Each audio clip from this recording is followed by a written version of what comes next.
जनतामा भ्रमित हुने गरी जबरजस्ती फैलिएका प्रोपागान्डाहरूको प्रतिकार गर्न र सत्य सन्देश प्रवाह गर्नका लागि एक जिम्मेवार जनप्रतिनिधिका हैसियतले आफ्नो दृष्टिकोण जनता समक्ष पुर्याउने थलो पनि संसद भएका हुनाले म यो अनुमति चाहन्छु। सभामुख महोदय, नागरिकता विधेयकका सम्बन्धमा राष्ट्रिय स्वतन्त्र पार्टी कुनै समुदायको विरुद्ध छ भन्ने भाष्य जबरजस्ती निर्माण गरेर निमुखा नागरिकलाई गुमराहमा राख्न खोजिएको छ। त्यसो गर्नेहरूलाई म यति मात्र भन्न चाहन्छु कि राजनीतिसँग कुनै सरोकार र भोट बैंकको कुनै आवश्यकता नहुँदा पनि प्राकृतिक विपत्ति, वैदेशिक रोजगारीका समस्या र मिटर ब्याज जस्ता विषयमा आवाजविहीन मधेसी जनताको पक्षमा हामी उभिएको संसार साक्षी छ। मैले श्रेय लिन खोजेको होइन, एउटा दृष्टान्त मात्र दिन खोजेको हुँ। सम्मान्य सभामुख महोदय, मलाई नागरिकले नागरिकता नपाउनुको पीडा थाहा छ, साँच्चै नै थाहा छ।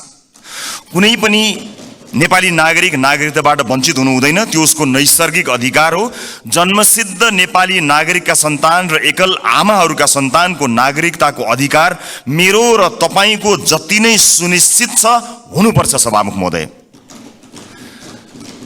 मात्र वैवाहिक अङ्गीकृतका विषयमा मौन रहेका हुनाले यस बारेमा छलफल चलाउन खोजिएको हो र सम्मानित सभामुख महोदय मार्फत म जानकारी गराउन चाहन्छु। एकल आमाका सन्तानले नागरिकता लिँदा आमाले बाबुको पहिचान नै नखुलेको स्व घोषणा गर्ने व्यवस्था हाम्रा आमा दिदीबहिनीहरूको आत्मसम्मान विपरीत छैन यो?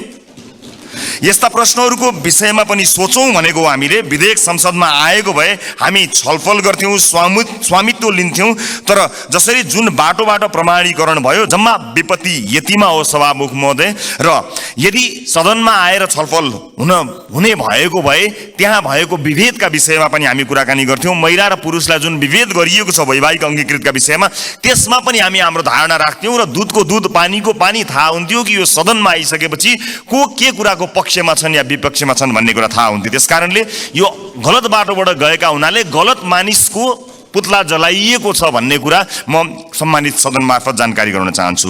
र अर्को महत्त्वपूर्ण कुरा सम्मानित सभामुख मार्फत भन्न चाहन्छु कि हामीले पार्लियामेन्टको डिग्निटी राख्नलाई कहीँ कतै चुकिरहेका त छैनौँ, यसबारेमा पनि अलिकति ध्यान आकर्षण गराउन चाहन्छु सभामुख महोदय। जस्ता हामीले छलफल गऱ्यौँ, हामी नयाँ राजनीतिक दलका हिसाबमा चाहे ती हाम्रा पक्षबाट आएका हुन् या अन्य राजनीतिक दलबाट आएका विषयहरू हामी काहीँ न काहीँ लज्जित भएका छौँ। यो सदन भैँसी राँगाको विषयमा गफ गरेर यदि 5 वर्ष बिताउने हो भने हामीले गोबर बाहेक केही पनि प्राप्त गर्न सक्दैनौँ। हामी आत्मआलोचना गर्न चाहन्छौँ। हाम्रा दलबाट पनि भएका कमी कमजोरीलाई आत्मआलोचना गर्न चाहन्छौँ र नयाँ राजनीतिक दलका रूपमा हामी एउटा नयाँ अभ्यास लिएर आएका छौँ। हामीले आज बजेटमा कुराकानी गरिरहँदा, राष्ट्रका महत्त्वपूर्ण मुद्दामा कुराकानी गरिरहँदा आम सर्वसाधारणमा संसदबाट गएको सन्देश राम्रो सन्देश गएको छैन। म आफ्नो भागको ब्लेम, आफ्नो भागमा परेको जुन दुःख छ त्यो आफू जिम्मेवार हुन चाहन्छु र आफ्नो राजनीतिक दलका तर्फबाट गत केही दिनहरूमा भएका बहसहरू अलिकति अमर्यादित भएकोमा क्षमा याचना पनि गर्न चाहन्छु। सामान्य सभामुख महोदय, म अब विषयवस्तुमा प्रवेश गर्न चाहन्छु। आगामी आर्थिक वर्ष 80-81 का लागि सरकारले गत 1 महिनामा विनियोजन विधेयकका प्राथमिकता, त्यसपछि नीति तथा कार्यक्रम अनि अहिले बजेट बारेमा बजेट प्रस्तुत गरेको छ। यी कार्यक्रमहरू हेर्दा मनमा एउटा प्रश्न जन्मिएको छ सभामुख महोदय। सरकारले प्रस्तुत गरेको यो विनियोजन विधेयकका प्राथमिकता, नीति तथा कार्यक्रम र बजेट एउटै सरकारले ल्याएर आएको हो कि फरक सरकारको पालामा आएको भन्ने कुरामा म चाहिँ अलिकति दोधारमा परेको छु। किनभने यी कार्यक्रमहरू बीच तालमेल कहीँ कतै भेटिएको छैन। यसबारेमा छुट्टै बहस गरौँला। तर अहिले म बजेटमा केन्द्रित भई केही कुराहरू राख्न चाहन्छु। सम्मान्य सभामुख महोदय, एउटा उदाहरण मात्र यहाँ प्रस्तुत गर्न चाहन्छु। मान्नुहोस् कुनै एउटा परिवार छ, त्यो परिवार का 4 सदस्यले कमाउँछन्। एकजना सरकारी जागिरे छ भन्ठान्नुहोस्, एकजना कृषि कार्य गर्छ, एउटा खुद्रा पसल चलाउँछ, अर्को एउटा वैदेशिक रोजगारीमा जान्छ। त्यस परिवारको घरमुलीले आउने वर्ष हाम्रो प्रत्येक सदस्यको आम्दानी एउटा 5% भनौँ न 5%ले बढ्छ भनेर हिसाब देखायो भने कसरी पत्याउने? घरमुलीले हिसाब देखाए जस्तो सबैको आम्दानीको वृद्धि दर एउटै कसरी हुन सक्छ सभामुख महोदय? जस्तै सरकारले दिने पारिश्रमिकको कुरा त्यसको वृद्धि दर सरकारले निर्धारण गर्छ। व्यापारबाट हुने आम्दानीको त्यसको चाहिँ बजारको व्यवस्थापनले निर्धारण गर्छ। वैदेशिक रोजगारीमा हुने कुरा रोजगारदाता मा भर पर्छ, श्रमको माग अनुसार भर पर्छ, ती देशको नीतिले निर्धारण गर्छ। कृषिबाट हुने आम्दानी, उत्पादनको अवस्था, बिक्री मूल्यहरूले निर्धारण गर्छन्। मैले दृष्टान्त दिएको घरमूलीको त्यो 5% को बेसुरा अनुमानको उदाहरण हाम्रो अर्थमन्त्रीज्यूको अनुमानसँग ठ्याक्कै मिल्छ कि भन्ने मलाई लागेको छ। यो बजेटमा माननीय अर्थमन्त्रीज्यूले चालु आर्थिक वर्षको जम्मा राजस्वको संशोधित अनुमान भन्दा आगामी आर्थिक वर्ष चाहिँ 24.37%ले राजस्वको वृद्धि हुने अनुमान गर्नुभएको छ। यो अङ्क याद गर्नुहोला माननीय सदस्यहरू, 24.37। यस बजेटमा माननीय अर्थमन्त्रीज्यूले राजस्वका 90 वटा शीर्षकहरू मध्ये 68 वटा शीर्षकहरूबाट प्राप्त हुने राजस्वको मूल्य दर 24.37% नै हुन्छ भन्ने अनुमान गर्नुभएको छ। साथै राजस्वका मुख्य आधारहरू जस्तै कर, गैर करको दुवैको वृद्धि दर पनि 24.37% अनुमान गर्नुभएको छ। त्यसैगरी करका स्रोतहरूमा आय, मुनाफा तथा पुँजीगत लाभमा लाग्ने कर, वस्तु तथा सेवामा आधारित कर र वैदेशिक व्यापारमा लाग्ने कर सबैको वृद्धि दर 24.37% हुन्छ भन्ने अनुमान गर्नुभएको छ। सामान्य सभामुख महोदय, होलसेलमा गरिएको यस्तो अनुमानबाट यो पुष्टि हुन्छ कि यो बजेटको लेखन एउटा झारा टार्ने काम र एउटा गैर जिम्मेवारी काम भएको अथवा हेलचेक्राइपूर्ण ढङ्गबाट गरिएको हो कि भन्ने आशंका गर्ने प्रशस्त ठाउँहरू रहेको छ। यद्यपि यो रेभेन्यू फोरकास्टरको रूपमा म आफूलाई प्रस्तुत गरिरहेको छैन र यो रेभेन्यू फोरकास्टिङको विज्ञ पनि म होइन, तर यसरी यो कुनै एउटा कम्प्युटरमा एउटा एक्सेल सिटमा चालु आर्थिक वर्षको अङ्क राखेर त्यसमा चाहिँ 24.37% जोडेर राजस्व वृद्धिको अनुमान यो चाहिँ जो कोहीले पनि गर्न सक्ने म देख्दछु। फेरि पनि म जोड लगाउँछु कि म रेभेन्यू फोरकास्टिङको विज्ञ चाहिँ होइन। यस्तो हचुवाको भरमा अनुमानित बजेट प्रस्तुत गर्नलाई विद्वान अर्थमन्त्री अथवा विद्वान अर्थ मन्त्रालयका उच्च पदस्थ अधिकारीहरूको आवश्यकता पर्दैन भन्नका लागि चाहिँ रेभेन्यू फोरकास्टर हुनु पर्दैन भन्ने मलाई लाग्दछ। सभामुख महोदय, मैले नेपालको विगत केही वर्षको राजस्व, कर र गैर करका वृद्धि दर पनि हेरेको छु, जसमा कुनै पनि वर्ष हाम्रो राजस्वको वृद्धि दर, करको वृद्धि दर र गैर करको वृद्धि दर समान छँदै छैन। सभामुख महोदय, बजेट निर्माण प्रक्रियामा राजस्वको अनुमान नै यस्तो प्रमुख आधार स्तम्भ हो जसको आधारमा विभिन्न क्षेत्रमा गरिने खर्च तय गरिन्छ। चालु आर्थिक वर्षको प्रक्षेपित राजस्व करिब 14 खर्ब उठ्न नसक्ने भई संशोधित अनुमान करिब 11 खर्बमा झार्नु परेको यो विषम अवस्थामा अर्थमन्त्रीज्यूले आगामी आर्थिक वर्षको बजेट प्रस्तुत गरिरहँदा जम्मा राजस्वको करिब 93% भन्दा बढी उठ्ने अनुमान गरिएको राजस्वका शीर्षकहरूबाट प्राप्त हुने राजस्वको वृद्धि दर एउटै 24.37% हुने अनौठो अनुमानले हामीलाई कहाँ पुर्याउने हो भन्ने एउटा ठूलो प्रश्न खडा भएको छ। चालु आर्थिक वर्षमा लक्ष्य अनुसार राजस्व सङ्कलन हुन नसक्दाको परिणाम स्थानीय तहमा हस्तान्तरण हुने समानीकरण अनुदानको 50% कटौती गर्ने अवस्थामा सरकार पुगेको सर्वविदितै छ।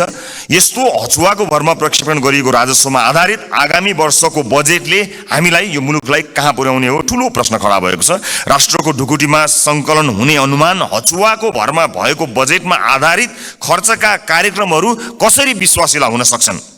सभामुख महोदय, मेरा पार्टीका मान्य सदस्यहरूले बजेटका कार्यक्रमको बारेमा पनि आफ्नो मन्तव्य राखिरहँदा हाम्रो पार्टीको धारणा पनि राख्नु भएकै छ र म पुनः दोहोऱ्याउँदै यो गरिमामय सदनको समय बर्बाद गर्नतिर लाग्दिन। तसर्थ सम्माननीय सभामुख महोदय मार्फत हाम्रा विद्वान अर्थमन्त्रीज्यूलाई विश्वमा इमान्दार, मेहनती र कर्तव्यनिष्ठ भनी पहिचान बनाएका सम्पूर्ण नेपाली आमा बुवा दाजुभाइ तथा दिदीबहिनीहरूको जनप्रतिनिधिको हैसियतले केही प्रश्नहरू राख्न चाहन्छु। 1, कर र गैर करलाई प्रभाव पार्ने विषयवस्तु र क्षेत्र फरक हुन्छन् भने एउटै दरमा वृद्धि कसरी सम्भव हुन्छ? 2, कुल राजस्व र कर वृद्धिको दर एउटै कसरी हुन्छ? 3, कुल राजस्व र गैर करको वृद्धि एउटै कसरी हुन्छ? 4, अझै उदेक लाग्दो चाहिँ कर र गैर कर जसको आधार र प्रकृति बिल्कुल भिन्न हुन्छ, यिनीहरूको वृद्धि दर कसरी एउटै हुन्छ? मेरो प्रश्न। करका विभिन्न स्रोतहरूको वृद्धि दर फेरि एउटै कसरी हुन्छ? 6, राजस्वका 90 शीर्षकहरू मध्ये 68 वटा शीर्षकहरूबाट प्राप्त हुने राजस्वको वृद्धि दर एउटै कसरी हुन्छ?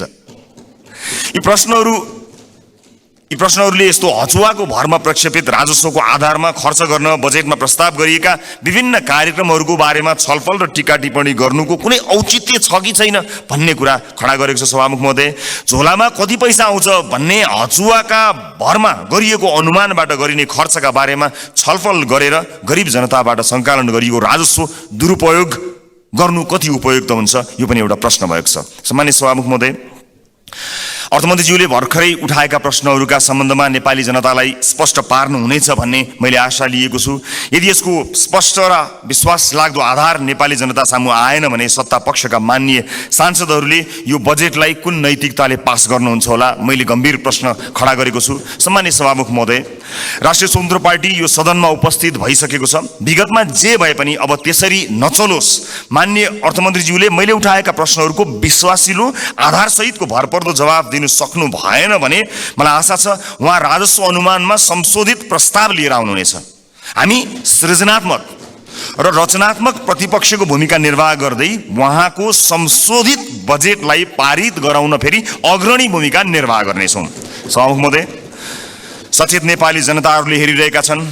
बहुमतको आधारमा यस्तो हचुवाको भरमा अनुमान गरिएको राजस्वमा आधारित बजेटलाई पास गरेर अघि जाने हो भने यसको जिम्मेवारी पास गर्नुहुने सम्पूर्ण माननीय ज्यूहरूले लिनुपर्नेछ। गल्ती हुन सक्छन्, त्यसलाई सच्याएर अघि बढ्नु इमान्दारिता र महानता हो।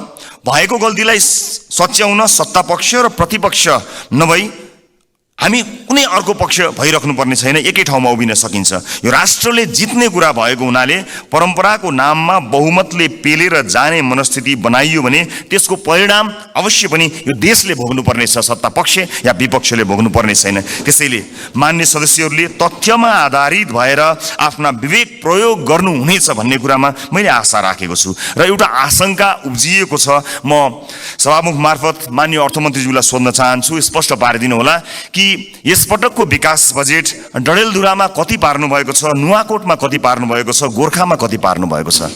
एउटा गम्भीर प्रश्न खडा भएको छ। सुनिए अनुसार र केही डाटाहरू सार्वजनिक भए भन्दा अगाडै यसको तथ्य जाँच गर्नु अगाडिको आशंकाको प्रश्न हो मेरो। लगभग 40 देखि 50% विकास बजेट डडेलधुरा, नुवाकोट र गोर्खाका लागि छुट्याइएको जानकारी आएको छ। हामी अरूबाट सुन्न चाहदैनौँ, सञ्चार माध्यमका हेडलाइनको तथ्य जाँच हामी गर्दै गरौँला। तर म माननीय अर्थमन्त्रीज्यूबाट यसको जवाफ चाहन्छु, बताइदिनु होला डडेलधुरा, नुवाकोट र गोर्खामा कति बजेट छुट्याइएको छ, अनि मधेसलाई बजेटमा गरिएको विभेदका बारेमा कतिको जानकार हुनुहुन्छ, एकपटक बताइदिनु होला। सम्मानित सदनमा स्क्रिनहरूमा हामी बोलेको आवाज राखिएको छ। हामीले बजेटमा कुराकानी गरिरहँदा यो देशको भविष्य निर्माण गर्छौँ भनेर हामीले ब्यालेटको बाटो हुँदै यही सदन छिरेर परिवर्तन गरेरै छाड्छौँ भनेर प्रतिबद्धता गरेर आइरहँदा सदनमा भइरहने बहसहरूले यतिखेर सरकारी अस्पतालहरूमा भएको अवस्था हामीले सम्बोधन गर्न सकेका छौँ। म त भन्छु सम्मानित सभामुख महोदय, यो सदनमा 5 वर्षसम्म आजबाटै देशका 7वटा प्रदेशका सरकारी अस्पतालको लाइभ सीसीटीभी फुटेज एकातिरको भित्तामा राखौँ। देशका अझ विशेष गरेर मधेसका सामुदायिक विद्यालयका सीसीटीभी फुटेजको लाइभ फुटेज दाहिनेतिर भित्तामा राखौँ। अनि बिचमा एउटा स्क्रिनको व्यवस्था गरौँ सभामुख महोदय, जहाँ करिब प्रत्येक दिन 5-6 हजारका दरले यो देशमा भविष्य छैन भनेर यो देशबाट निस्किएर गएका त्रिभुवन अन्तर्राष्ट्रिय विमानस्थलमा लाइनबद्ध भएका नेपाली नागरिकको तस्बिर, त्यसको लाइभ फुटेज राखौँ र 5 वर्षपछि हामी हेरौँ बिफोर र आफ्टर भनेर। हामी संसद छिर्नु अगाडि ती विद्यालय कस्ता थिए, हामीले 5 वर्ष यो सदनमा बहस गरेर ती विद्यालयलाई कस्ता बनायौँ। ती अस्पतालहरू विशेष गरेर बालबालिकाको हुने ती नजिकैको कान्ति बाल अस्पताल गए पनि हुन्छ, संसदपछि सबैजना जाउँ। त्यो अस्पताललाई हामीले 5 वर्ष यो सदनमा विभिन्न कसैले असाध्यै नरम बनेर असाध्यै असल ज्ञानी प्राणी बनेर, कसैले हामी जस्ता चर्का आवाजमा बोलेर, जसले जसरी बोले ता भए पनि हामीले गरेको नीति निर्माणले 5 वर्ष अघि र 5 वर्ष पछाडि के फरक पर्यो भन्ने कुरा यो स्क्रिनमा राखौँ र त्यसपछि 5 वर्षपछि आउने सदनलाई त्यो स्क्रिनको अर्को दृश्य हस्तान्तरण गर्ने प्रतिबद्धता व्यक्त गरौँ। यदि यसरी गर्न सक्दैनौँ भने र यसरी रागा भैँसीका भरमा बहसहरू चलाएर अगाडि बढ्ने हो भने नेपाली जनतामा निराशा छाउँछ। सभामुख महोदय, म गम्भीर ध्यान आकर्षण गर्न चाहन्छु। यो सँगसँगै म अर्को एउटा ध्यानाकर्षण पनि गराउन चाहन्छु। हामीले बनाउने कानुनहरूका आधारमा र अझ विशेष गरेर हामीले छुट्याएको प्राथमिकताहरूका आधारमा जनजीविकामा प्रभाव पर्नुपर्ने हुन्छ, हाम्रो जीवनमा प्रभाव पार्ने होइन। तपाईँ हाम्रो जीवनमा आज यो सम्मानित सदनभित्र आएका हामीहरू नेपाली नागरिकलाई केही भनेर यहाँ आएका छौँ, तर आज सम्बन्धित मन्त्रीका जिल्लाहरूमा अलिकति पहुँच भएका सांसदहरूका जिल्लाहरूमा जसरी बजेट बाँडफाँड गर्ने कार्य भएको छ, के तपाईँलाई लाग्छ यसपछि फेरि पनि जनताका माझमा हात जोडेर भोट माग्न जाँदाखेरि हामीले यही 5 वर्षका गतिविधि र यिनै बजेटहरू यिनैका आधारमा नेपाली जनताले हामीलाई पत्याएर भोट दिनेछन्? दिने छैनन्। यदि नेपाली जनताले विवेक प्रयोग गरे भने दिने छैनन्। र जुन किसिमको बहस सम्मानित सदनमा केही दिन अगाडि भयो, त्यो बहस यदि निरन्तरता हुने हो भने सम्मानित सभामुख महोदय मार्फत भन्न चाहन्छु, म चाहिँ नेपाली जनतालाई अनुहार देखाउने हैसियतको रहने छैन। त्यसकारणले यो सदनमा हुने बहस अत्यन्त महत्त्वपूर्ण बनोस्, यहाँ हुने सरसल्लाहहरू महत्त्वपूर्ण बनुन् भन्ने कुराको ध्यान आकर्षण गर्न चाहन्छु र आफ्ना दलका तर्फबाट म यसको प्रतिबद्धता पनि व्यक्त गर्न चाहन्छु। सञ्चार माध्यममा आएका विषयलाई लिएर नै हामी कहिलेकाहीँ सदन अवरुद्ध पनि गर्दा रहेछौँ, त्यसको फ्याक्ट चेक गर्नु पनि महत्त्वपूर्ण हुने रहेछ। मैले निर्ममतापूर्वक भन्नै पर्छ, केही, सबै होइनन्, केही सञ्चार माध्यमहरूमा कयौँ व्यापारी व्यवसायीहरूले लगानी या विज्ञापनबाट प्रभाव पारेका छन्। यो सत्य हो। बोल्न धेरैजना किन डराउनुहुन्छ भने ती सञ्चार माध्यमहरूले गलत लेखिदिँदा आफ्नो छवि बिग्रन्छ भन्ने डरले कयौँ मान्यहरू बोल्नुहुन्न, तर त्यसो भन्न मिल्दैन।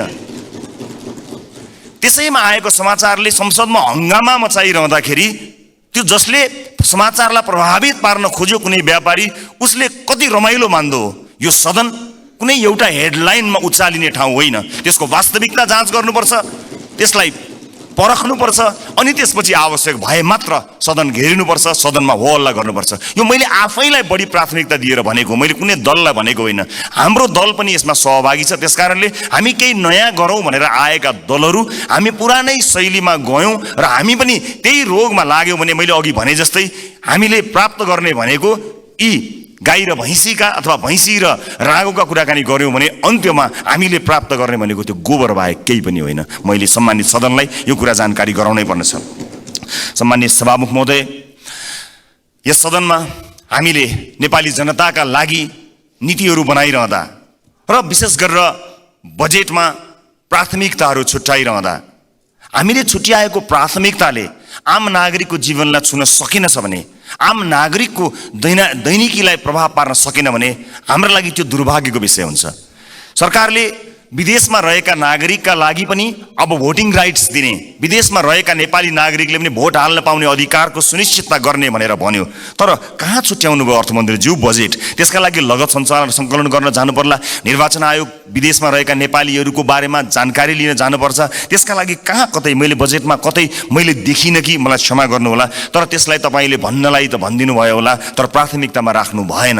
हामी फेरि पनि भन्न चाहन्छौँ, यो देशमा भविष्य नदेखेर विभिन्न कुरीतिका कारणले हामीले भोग्नु परेका व्यथितिका कारणले मुलुकमै केही गरी खाउँ भन्ने अवसर नपाएर बाध्य भएर विदेश बसेका नेपालीहरूले आफ्नो देशको भविष्य छान्न पाउनुपर्छ, भोट हाल्न पाउनुपर्छ।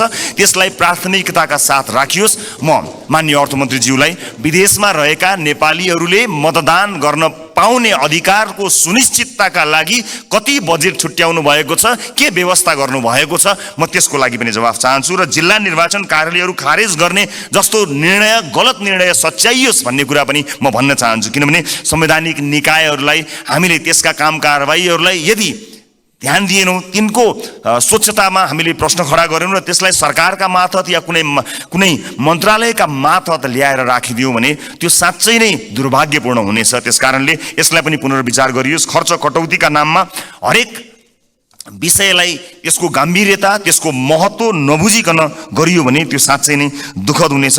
म सम्मानीय सभामुख मार्फत यो ध्यान आकर्षण गर्न चाहन्छु। र अहिले बजारमा देखिएको वित्तीय सङ्कट, आम नागरिकले भोगेको वित्तीय सङ्कटलाई सम्बोधन गर्ने र त्यसमा उत्साह छर्ने किसिमका कुनै पनि कार्यक्रमहरू हामीले देख्न सकेनौँ। आज एकपछि अर्को सटरहरू बन्द भएका छन्। आज कयौँ व्यापारी व्यवसायीहरू बैंकको चर्को ब्याज तिर्न नसकेर कयौँ व्यापारी व्यवसायीहरू आत्महत्या गर्ने अवस्थासम्म पुगेका छन्। मेरै निर्वाचन क्षेत्रमा शङ्कर कणेलले आत्महत्या गर्नुभयो र उहाँको सुसाइड नोटमा लेखिएका कुराहरू गम्भीर छन्। यस्ता धेरै समस्याहरू देखिएका छन्। आज प्रत्येक 3वटा सटरमा एउटा सटर बन्द भएको अवस्था छ। आज सहकारीहरूका कारणले गर्दाखेरि जुन किसिमको बिल्लीबाट मानिसहरूको भएको छ, त्यसलाई सरकारले गम्भीरतापूर्वक सम्बोधन नगर्ने भयो भने धेरै मानिसहरू सडकमा आउन बाध्य भएका हुन्छन् र बेहोस भएर यो मुलुक छोडेर विदेशमा रोजगारीका लागि जानुपर्ने अवस्था सिर्जना हुन्छ। अनि विदेशमा रोजगारीका लागि जानु पर्दाखेरि विदेशमा भएका हाम्रा राजदूतावासहरूको संयन्त्रले लाखौंको संख्यामा भएका नेपाली नागरिकहरूलाई सम्बोधन गर्नै सक्दैन। यहाँ केही गरौँ भन्दा गर्न पाएका छैनन्। देशै छोडेर जाँदा परदेशमा पनि दुःख पाएर बसेका छन्। मुलुकको समाजको वास्तविक समस्यासँग हाम्रो नीति, हाम्रो बजेट, हाम्रो कार्यक्रम कसरी अलग हुन सक्छ? सभामुख महोदय, समाजको चरित्र भन्दा, समाजले भोगेको पीडा भन्दा हामीले यहाँ गर्ने डिस्कसन, तपाईँ हामीले गर्ने संवाद कसरी फरक हुन सक्छ? सभामुख महोदय, समाजले भोगेको पीडालाई मलम लगाउन नसक्ने गरी हामीले गर्ने संवादको के अर्थ हुन्छ? सभामुख महोदय, त्यसकारणले म विनम्रतापूर्वक अनुरोध गर्न चाहन्छु सभामुख महोदय मार्फत कि नेपाली जनताको पीडालाई, नेपाली जनताले आज भोगेका समस्याहरूलाई त्यसलाई महसुस गरेर, त्यसलाई लिपिबद्ध गरेर हामीले बजेटमा ध्यान दिनुपर्छ। र अन्त्यमा आगामी वर्षका लागि हामीले यसो गर्न सक्छौँ कि सानो एउटा सुझाव सहित मैले बिदा माग्छु। बजेट बन्नुभन्दा 4-5 महिना अगाडि हरेक राजनीतिक दलका अझ विषय विज्ञहरू छन् भने उनीहरूलाई सहभागी गराएर प्राथमिकताका क्षेत्रहरू छुट्याउँ।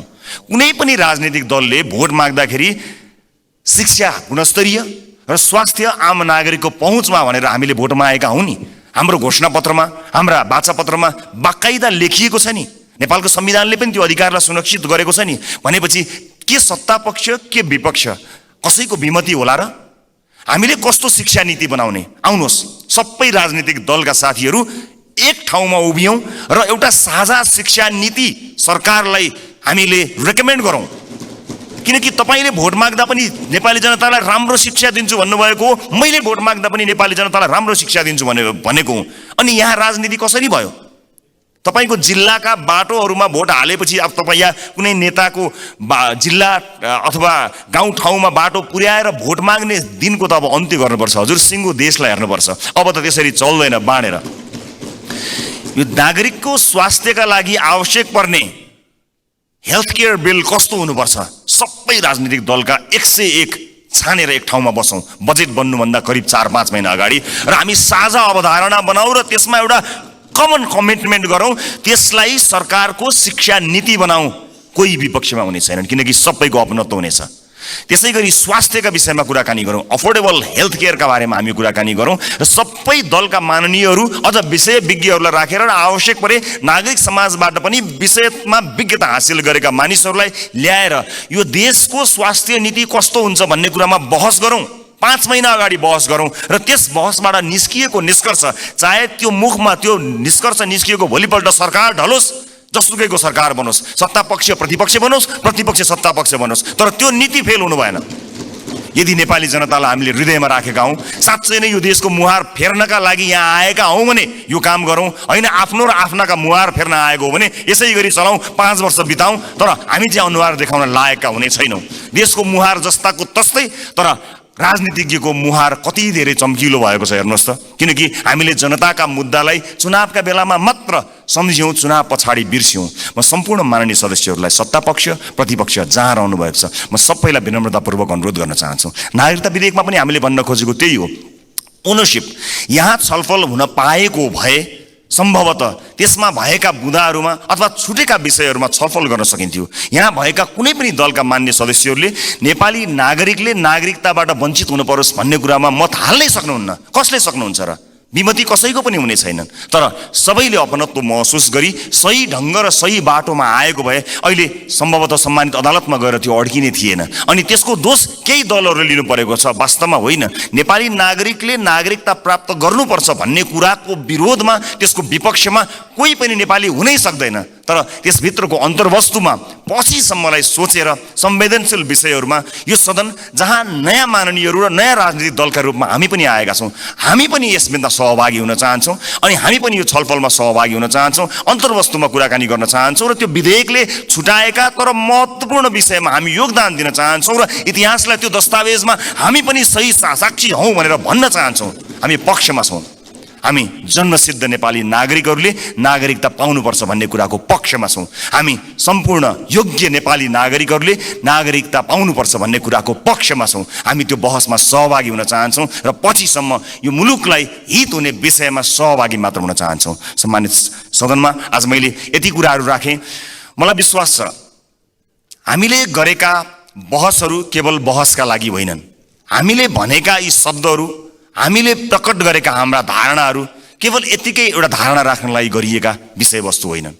विशेष गरेर यसपटकको संसदका सबै जस्तो सेसनहरूमा, सबै जस्तो विषयहरूमा आम नागरिकको चासो तुलनात्मक रूपमा अघिल्ला वर्षहरूको भन्दा बढी भएको एउटा डाटाले बताएको छ। अर्थात् नेपाली नागरिकहरू तुलनात्मक रूपमा नेपालको संसदमा भइरहेको बहसलाई अचेल अत्यन्त गम्भीरताका साथ हेरिरहेका रहेछन्। एउटा अध्ययनले त्यो बताएको छ। यस्तो चासोको विषय बनेको यो सदन हाँसोको विषय नबनोस्, महत्त्वपूर्ण निर्णयहरू आउन सकुन् र एक अर्कामा सहकार्य गर्दै संसदीय मर्यादालाई कायम राख्दै बहसहरू कायम गरेर मुलुकका लागि केही चिज दिन सकियोस्।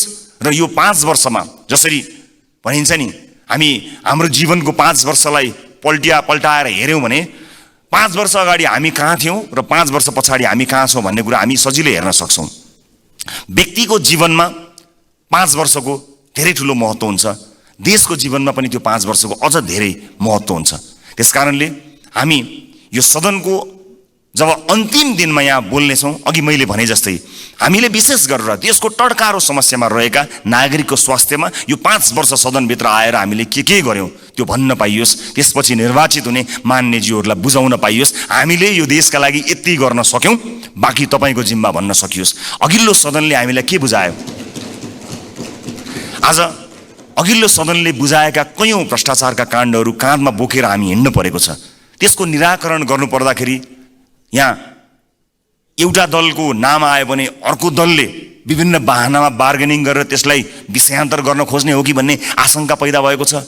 एउटा विषय उठ्छ, त्यसपछि त्यो विषय सेलाउँछ, अर्को विषय उठ्छ। कता कता आशंका पैदा भएको छ। मैले भनेको थिएँ कि कहीँ पुराना राजनीतिक दलहरू एक अर्काको पोल खुल्ला भनेर आत्तिएका त छैनन्, विषयान्तर गर्न लागिरहेका त छैनन्। हामीलाई डर भएको छ। नेपाली जनताले नयाँ म्यान्डेट दिएर पठाएको राजनीतिक दलका रूपमा हामी पुराना माननीयज्यूहरूबाट सिक्न चाहन्छौँ, बुझ्न चाहन्छौँ। तपाईँको राजनीतिक लडाइँ र तपाईँको राजनीतिक इतिहासको मानमर्दन गर्ने हाम्रो ध्येय कहीँ पनि छैन। कुन सङ्घर्षले तपाईँले आज यो दिन ल्याउनु भएको छ? हामी त सजिलै राजनीतिमा आयौँ। साँच्चै भन्नुपर्दा हामीलाई राजनीतिमा त्यो सङ्घर्ष गर्नु परेन। तपाईँहरू त राज्यले लखेटेको, राज्यले मार्छु भनेको, भूमिगत बस्नु परेको, जेल जीवन बिताउनु भएको त्यति ठुलो सङ्घर्ष गरेर तपाईँहरूले यहाँ ल्याउनु भएको छ। हामीलाई गर्व छ तपाईँहरूप्रति। तर गर्व गर्न लायक, तपाईँको इतिहासमा गर्व गर्न लायक वर्तमान भइदियोस् भन्ने मात्र हाम्रो चाहना हो। एक अर्काप्रतिको वैमनस्यता, एक अर्काप्रतिको तिक्तता सम्मानित सदनमा तपाईँहरू उखिरहँदा हामी के हेर्ने? मुस्कुराउने कि ताली पड्काउने कि ढ्याप गर्ने कि मुख छोप्ने? त्यस्तो अवस्था हामीलाई सृजना नगरिदिनु होला। किनकि नेपालको राजनीतिमा तपाईँले दिनुभएको योगदानको हामी कदर गर्न चाहन्छौँ। हामी त्यो पुस्ता बन्न चाहन्छौँ जो अघिल्लो पुस्ताले गरेको राजनीतिक योगदानको उच्च मूल्याङ्कन गर्न सकोस्। तर सम्मानित सदनमा एउटा पार्लिमेन्टको डिग्निटीलाई नै हल्लाइदिने किसिमका गतिविधि हुँदाखेरि कता कता हामीलाई पनि त्यो रोग सरे जस्तो पनि कहीँ दिनमा भयो। हामी त्यो रोग सार्न चाहन्नौँ मान्यज्यूहरू, हामी त्यो रोग सार्न नै चाहन्नौँ। हामी तपाईँलाई त्यही सम्मानित स्थानमा राख्न चाहन्छौँ जुन सम्मानको तपाईँहरू लायक हुनुहुन्छ। हामी नयाँ पुस्ताका राजनीतिज्ञहरूलाई तपाईँहरूले एउटा यस्तो संस्कारको विकास गरिदिनुहोस्, एउटा यस्तो संस्कार दिनुहोस् ताकि हामी भोलि पनि गर्व गर्न सकौँ कि हामीले यो तपाईँबाट सिकेका हौँ। हामीले नेपाली कङ्ग्रेसबाट सिक्यौँ, हामीले नेकपा एमालेबाट सिक्यौँ, हामीले नेकपा माओवादीबाट सिक्यौँ भनेर हामीले भन्न सकौँ, मधेसवादी दलहरूबाट सिक्यौँ, जसपाबाट सिक्यौँ भन्न सकौँ, हामीले नेताहरूको नाम लिएर भन्न सकौँ यी नेताहरूबाट हामीले सिकेको हो नि भन्न सकौँ। तर हामीले माफ गर्नु होला, म क्षमा चाहन्छु, पछिल्ला केही गतिविधिहरूलाई हेर्दा हामीले चाहिँ उल्टो कुरा सिक्छौँ कि हामीलाई पो त्यो रोग सर्छ कि भन्ने डर पैदा भएको छ। म सभामुख मार्फत सम्मानित सदनलाई यति भन्न चाहन्छु कि नीति कार्यक्रमहरूभन्दा, कानुनहरूभन्दा र बजेटहरूभन्दा नेपाली जनतालाई मूलधारमा राखियोस्, देशको वर्तमान समस्यालाई मूलधारमा राखियोस्। वैदेशिक रोजगारीले गाँजेको यो देश यसका मूल समस्याहरूलाई मध्यनजर नराखिकन त्यसलाई नजरअन्दाज गरेर आँखा चिम्लिएर कहीँ पनि पुग्न सकिँदैन। त्यसकारणले नागरिकको स्वास्थ्य, नागरिकको शिक्षा र सामाजिक न्यायका पक्षमा उभिन सक्ने बनोस् बजेट, यही भन्न चाहन्छु। र म जाँदा जाँदै सभामुख महोदय, मैले अघि एउटै दर रेट भएको यो डकुमेन्ट म शीर्ष नेताहरूलाई म उपलब्ध गराउन चाहन्छु। यसले देखाउनेछ 24.37% जुन मैले डाटा प्रस्तुत गरेँ त्यो म अझ स्पष्ट हुने गरी एक-एकवटा प्रमुख राजनीतिक दल र अर्थमन्त्रीज्यूलाई जाँदा जाँदै हस्तान्तरण गर्नेछु। हस्, धन्यवाद, नमस्कार।